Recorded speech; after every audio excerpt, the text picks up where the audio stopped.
लेकिन मुकेश हुसैन के सामने एक प्रस्ताव रखता है। मुकेश हुसैन से कहता है कि मुझे हाथ पैर बांध करके संबंध बनाने में बड़ा मजा आता है, लेकिन हुसैन इस चीज़ के लिए तैयार नहीं होता है। मुकेश कहता है कि एक बार ये काम कर दो, उसके बाद जैसे तुम कहोगे मैं भी तुम्हारा बात मानूंगा। मुकेश जब जिद करने लगता है, आखिरकार हुसैन उसकी बात मान जाता है। लेकिन उसके बाद मुकेश और हुसैन हाथ पैर दोनों तो बांध देता है और फिर हुसैन के साथ अननेचुरल तरीके से संबंध बनाने लगता है, जिसके कारण से हुसैन जोर जोर से दोस्तों जाने अनजाने में लोगों से कुछ ऐसी गलतियां भी होती है जिसका उसे पूरे जीवन भर अफसोस रहता है। अफसोस ही नहीं होता है, बल्कि मात्र उसकी एक छोटी सी भूल के कारण उसका पूरा का पूरा परिवार बर्बाद हो जाता है। आज की सच्ची घटना में भी बिल्कुल ठीक ऐसा ही होता है, जिस कारण से एक व्यक्ति हमेशा के लिए इस दुनिया को अलविदा कह जाता है। लेकिन जब इसकी सच्चाई लोगों को पता चलता है, खास करके उसके घर वालों को पता चलता है, तो खुद उनको भी अपने कानों पे भरोसा ही नहीं होता, यकीन ही नहीं होता है। सच में आज की जो घटना है ये आपको भी कहीं ना कहीं परेशान कर देने वाली है। नमस्कार, मेरा नाम जितेंद्र कुमार और आप देख रहे हैं स्टडी सफर तक। साथियों, वीडियो को लाइक और चैनल को सब्सक्राइब जरूर कीजिएगा। आज की सच्ची घटना जो आपको बताने वाला है, दरअसल ये एक घटना होता है उत्तर प्रदेश की। उत्तर प्रदेश का एक जिला पड़ता है हापुड़, और इसी हापुड़ का एक मोहल्ला लगता है लज्जापुरी, और इसी लज्जापुरी मोहल्ले का रहने वाला मुकेश कर्दन। अब मुकेश जिसकी उम्र होती है करीब करीब 35 साल, और मुकेश की पत्नी का नाम होता है प्रियंका, और मुकेश के टोटल 3 बच्चे होते हैं, जिसमें से 2 बेटियां और एक बेटा होता है। मुकेश अपने ही घर के भीतर एक किराने का दुकान करता है और उसी दुकान से थोड़े बहुत पैसे कमाता है और अपने परिवार के साथ बहुत ही खुशहाल तरीके से जीवन व्यतीत करता है। बात हम आपसे कर रहे हैं 18 सितंबर 2023 की सुबह के करीब। दरअसल मुकेश अपने पत्नी और बच्चों को लेकर के अपने ससुराल जाता है, और प्रियंका का मायका होता है बुलंदशहर के इस्लामपुर गांव में। अब अपने ससुराल के में तो वो जाता है और वहीं पे अपनी पत्नी और बच्चों को छोड़ करके दोपहर के समय अपने घर वापस आता है। लेकिन जैसे ही रात बीतती है, प्रियंका अपने पति के नंबर पे कॉल करती है, लेकिन अब मुकेश का नंबर स्विच ऑफ बताने लगता है।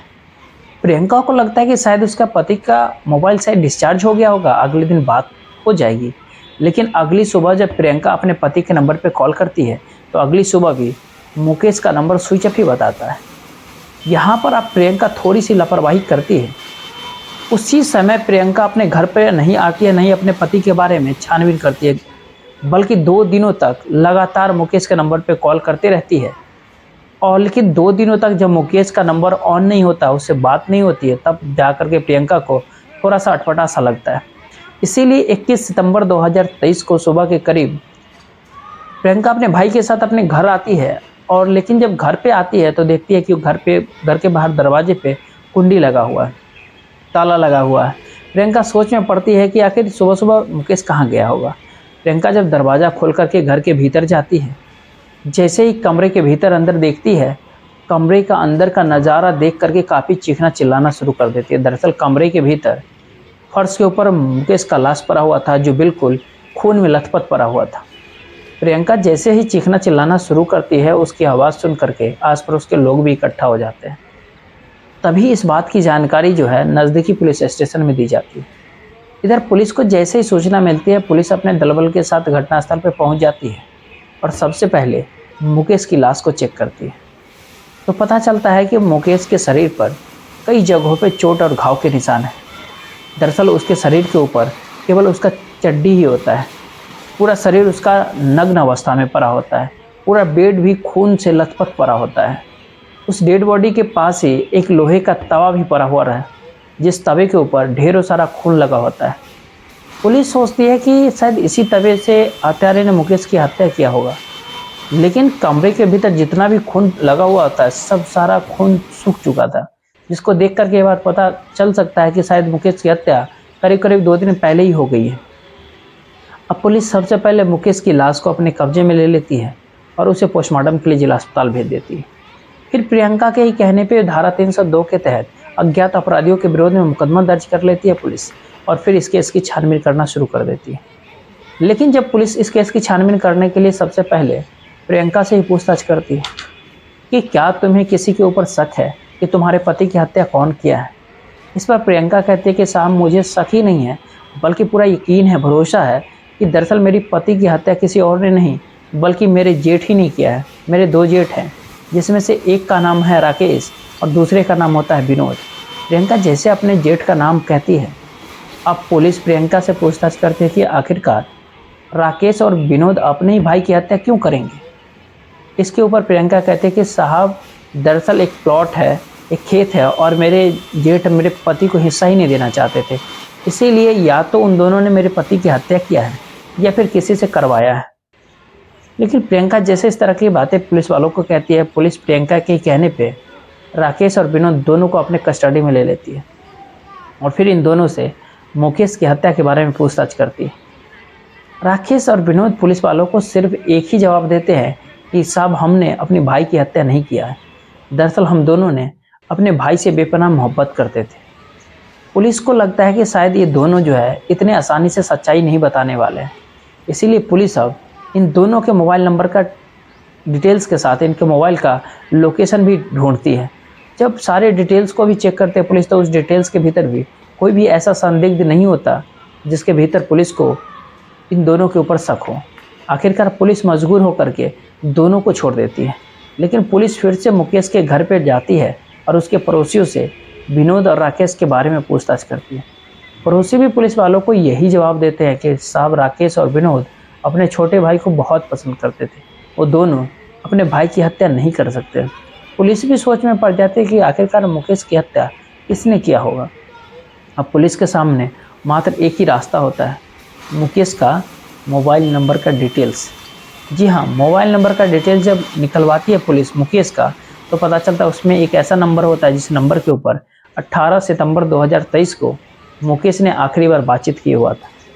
दरअसल मुकेश उस नंबर पे एक ही बार नहीं, करीब करीब उस दिन कई बार कॉल किया हुआ था, कई बार बातचीत की थी। पुलिस जब उस नंबर के डिटेल्स निकलती है तो पता चलता है वो नंबर किसी हुसैन के नाम पर रजिस्टर्ड होता है। अब हुसैन, जिसकी उम्र होती है करीब करीब 30 वर्ष, जो मेरठ जिले के धोलरी गांव का रहने वाला होता है। पुलिस जब हुसैन के नंबर पर उसका जब लोकेशन निकालते तो पता चलता है 18 सितंबर 2023 को हुसैन का मोबाइल का लोकेशन जो है मुकेश के घर के भीतर ही आसपास ही दिखाई देता है। पुलिस जब मुकेश के घर के आसपास की सीसीटीवी फुटेज को चेक करती है तो पता चलता है कि 18 सितंबर 2023 को करीब 7 बजे के आसपास मुकेश के साथ एक व्यक्ति उसके घर के भीतर घुसते हैं और अगली सुबह के करीब 4 बजे के आसपास उसके घर से वो व्यक्ति अकेले ही बाहर निकल जाता है। पुलिस हुसैन की मोबाइल कंपनी से उसका फ़ोटो निकलवाती है। फ़ोटो लेकर के जब आरती के घर के बाकी सदस्यों को दिखाती है, उस फ़ोटो को देख करके कोई भी नहीं पहचान पाता है। अब सब के सब एक ही बात कहते हैं कि साहब, हम किसी हुसैन को नहीं जानते। इसीलिए पुलिस अब अपने दलबल के साथ हुसैन के घर पे पहुंच जाती है। पुलिस जब अपने दलबल के साथ हुसैन के घर पे जाती है तो पता चलता है कि हुसैन भी ऑलरेडी शादीशुदा होता है। अब हुसैन की पत्नी का नाम होता है नासरीन, जिसके 2 बच्चे होते हैं। पुलिस जब नासरीन से हुसैन के बारे में पूछताछ करती है तो नासरीन कहती है कि साहब, मेरे पति मोदी नगर में दुकान कर रखा है, वहीं पे रहते हैं, कभी कभार घर आते हैं। पुलिस तुरंत ही अपने टीम के साथ मोदी नगर जाते हैं और हुसैन के दुकान के ऊपर पहुंच जाती है तो देखती है कि हुसैन का दुकान भी वहाँ बंद है।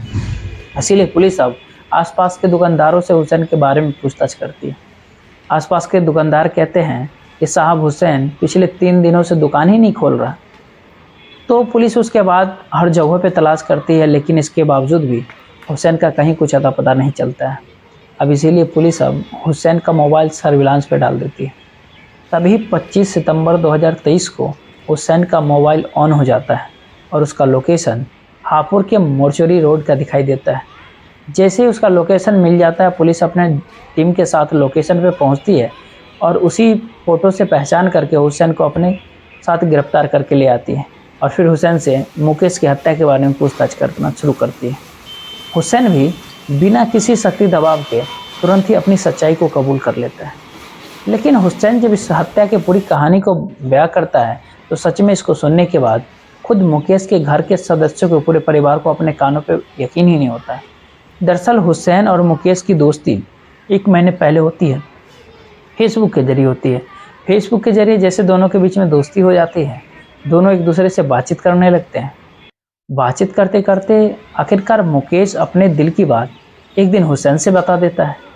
अब दरअसल मुकेश, जो समलैंगिक संबंधों का बहुत बड़ा शौकीन होता है, मुकेश जब अपने दिल की बात हुसैन से कह देता है, तब मुकेश को पता चलता है कि दरअसल हुसैन भी इसी तरह का संबंध बनाने का बहुत बड़ा शौक़ रखता है। जैसे ही दोनों की जोड़ें मिल जाती है, अब उसके बाद से हुसैन और मुकेश के बीच में गहरी दोस्ती हो जाती है और फिर दोनों फ़ोन के ज़रिए एक दूसरे से बातचीत करने लगते हैं। लगभग 1 महीने का समय बीत जाता है, लेकिन दोनों कभी भी एक दूसरे से मुलाकात नहीं करते हैं, क्योंकि दोनों को कभी मौका ही नहीं मिल पाता। 18 सितंबर 2023 को प्रियंका अपने पति से अपने बच्चों के साथ अपने मायके जाने की बात करती है। अब जैसे ही मायके जाने के लिए वो जाती है, कहती है, मुकेश को भी एक बहुत अच्छा मौका मिल जाता है। 18 सितंबर 2023 को मुकेश अपनी पत्नी और बच्चों को उसके मायके पहुंचाने से पहले ही हुसैन के नंबर पर कॉल करता है और कहता है कि आज मैं घर पे अकेले हूँ, हमारे पास एक बहुत बड़ा मौका है, क्या तुम मिलने के लिए मेरे घर पे आ सकते हो। हुसैन तो पहले मुकेश को मना करता है, लेकिन मुकेश जब उससे कहता है कि ऐसा मौका हमको दोबारा कभी नहीं मिलेगा, आखिरकार हुसैन भी मुकेश की बात मान जाता है। सुबह सुबह मुकेश अपनी पत्नी और बच्चों को लेकर के बुलंदशहर के इस्लामपुर गांव में अपने ससुराल में पहुंचा देता है। दोपहर के समय जब अपने घर पे लौटता है, आकर के दुकान खोलता है और फिर हुसैन के नंबर पे कॉल करता है और कहता है कि शाम होने से पहले मेरे घर पे तुम आ जाओ। इधर दोपहर के समय ही हुसैन बस पकड़ के हापुड़ बस स्टैंड पे पहुंच जाता है, लेकिन जैसे बस स्टैंड पे वो पहुंचता है, उससे पहले ही इधर मुकेश अपनी बाइक लेकर के हुसैन का इंतज़ार करता है। दोनों की जब बस स्टैंड पे मुलाकात होती है, पहले दोनों शराब के ठेके पे पहुंचते हैं और जा कर के वहाँ से शराब खरीद लेते हैं। शराब खरीदने के बाद करीब 7 बजे के आसपास मुकेश हुसैन को लेकर के अपने घर पे पहुंचता है और घर के भीतर ही बैठ करके दोनों जम करके शराब पीते हैं। शराब पीने के बाद दोनों कमरे के भीतर जाते हैं और बेड पर दोनों एक दूसरे से संबंध, लेकिन मुकेश हुसैन के सामने एक प्रस्ताव रखता है। मुकेश हुसैन से कहता है कि मुझे हाथ पैर बांध करके संबंध बनाने में बड़ा मज़ा आता है, लेकिन हुसैन इस चीज़ के लिए तैयार नहीं होता है। मुकेश कहता है कि एक बार ये काम कर दो, उसके बाद जैसे तुम कहोगे मैं भी तुम्हारा बात मानूंगा।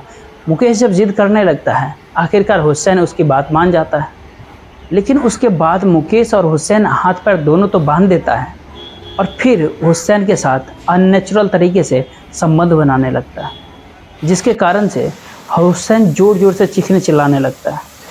हुसैन जब काफ़ी चीखने चिल्लाने लगता है, उसकी आवाज़ें सुन करके मुकेश को और मज़ा आने लगता है, लेकिन हुसैन की चीख पुकार मुकेश के कानों तक पहुंचता ही नहीं। जैसे ही मुकेश उससे फ्री होता है, हुसैन काफ़ी गुस्से में आ जाता है और हुसैन इस प्रकार से गुस्से में आता है कि उसी समय ही मुकेश से बदला लेने की ठान लेता है। अब बारी हुसैन की होती है। हुसैन भी मुकेश से कहता है कि मैं भी तुम्हारे साथ ठीक वैसा ही करना चाहता हूँ।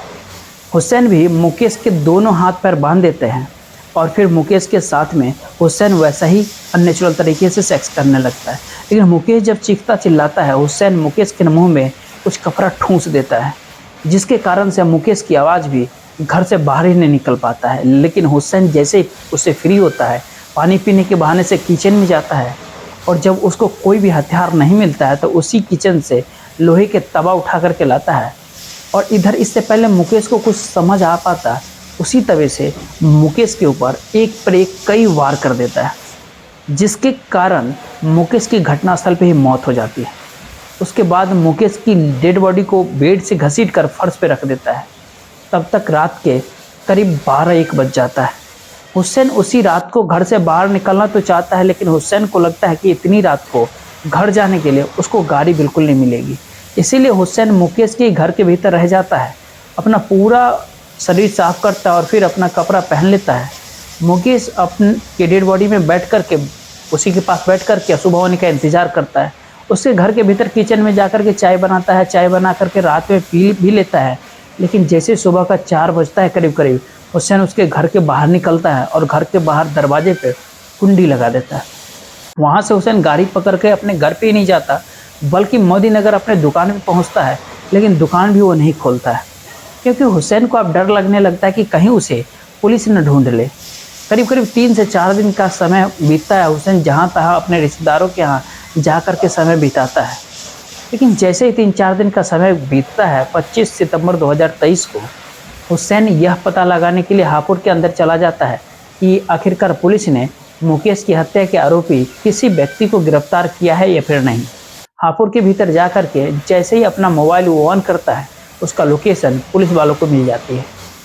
वाकई में हुसैन जब ये पूरी कहानी पुलिस वालों को बयां करता है, पुलिस हुसैन के ही कहने पे उसको अपने कस्टडी में लेकर अगले दिन जिला अदालत में पेश कर देती है, जहां से उसे जेल भेज दिया जाता है।